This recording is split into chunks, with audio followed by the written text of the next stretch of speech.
So I'm just a little bit south from Phoenix in Arizona. The heat is unbearable. I'll be honest with you. It's like 107 degrees Fahrenheit, 42 degrees Celsius. I'm just waiting for my car to charge. I thought I'd make a quick video about something that happened in Phoenix. Seems I'm not going to be that close to Phoenix anytime soon again. So in the early 90s, there was a mass sighting of what's now called the Phoenix Lights. You might have heard of it. There were thousands of people that night. They were calling up the police, like, we're seeing these lights in the sky. So what they saw was something that was maybe a mile, maybe or two across. There were multiple lights that they came on and then suddenly disappeared. And some people, there were some witnesses who said that it wasn't just some lights that was separate, but it was actually one big solid object in the shape of a kind of like a boomerang, more or less. Now, since there were so many calls, the governor had to respond.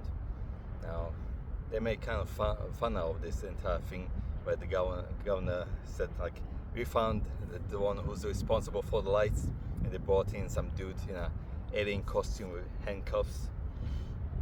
That was kind of ridiculous. And also they said there were actually flares. Because there was some military testing or training going on. Now the problem is because there's also video footage of the lights, quite famous, shot during the night. Now the problem is it doesn't really look like flares, because these lights, they were just stationary, white lights in the sky. They didn't fall slowly down.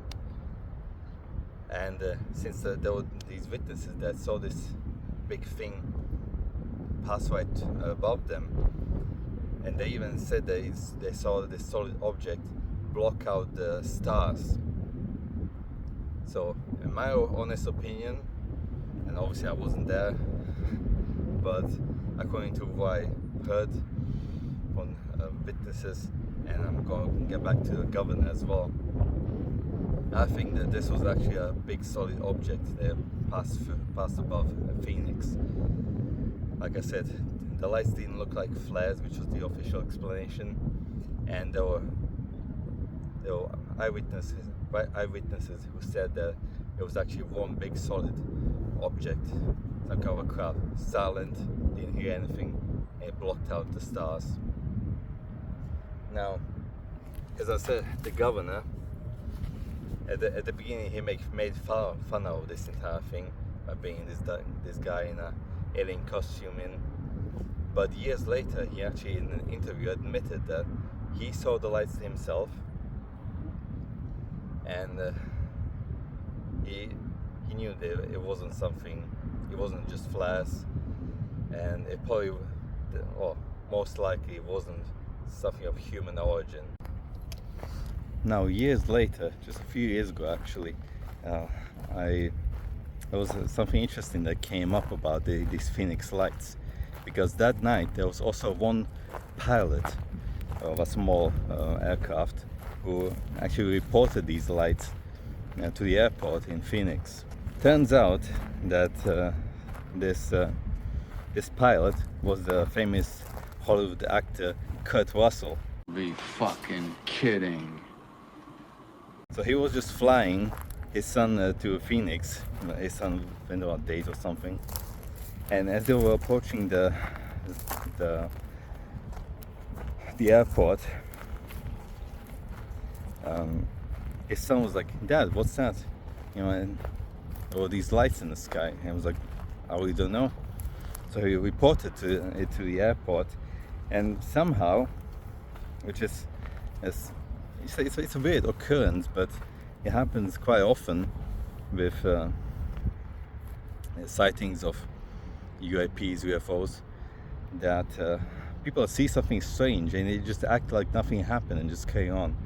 So in this interview, which was, I don't know, maybe 10 years ago, or even less, I don't know, Kurt Russell said that after that he and his son never really thought or spoke about this incident, until one day Kurt came back home, and his wife Goldie Hawn, also an actress, she was watching a documentary about the Phoenix Lights, and it was like, and they mentioned this pilot who reported, and I was like, hang on, that was me.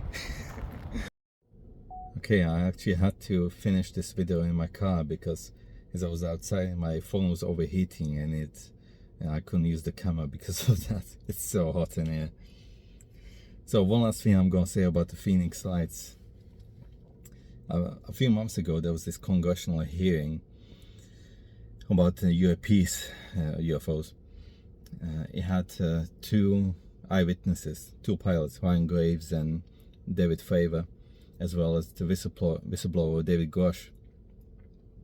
Now, one of the congressmen actually asked David Grosh if he knows anything about the Phoenix Lights, and the fact that he asked it, and when you listen to it, and by the way, I really recommend listening to this hearing.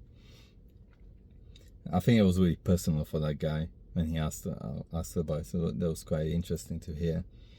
And like I said, the entire hearing is definitely worth checking out. Now, in conclusion, like I said, I'm just a guy who was always interested in these kinds of things, just traveling around, doing my podcast, doing music and all the rest of it, what I do. And based on what I've heard, I'm always trying to stay as unbiased as possible and keep a healthy level of skepticism. I would say this case is one of the best ones out there, since there was so many witnesses. Actually, thousands of people have seen it, and even the fact that the governor later admitted that he saw it as well, and he just couldn't explain it. It remains in a small percentage of cases that are going to remain for the time being unexplained. I hope you enjoyed this video. If you want to see more, let me know in the comments. I would appreciate it. Give it a like, share it with your friends. Make sure you check out Terra Vitality with all the services and products that we offer, and also my podcast, Life of Elvis podcast. I actually spoke about the topic of UAPs with Preston Dennett, so make sure you check out that podcast if you're interested in these topics, and I'll catch you in the next one. See ya.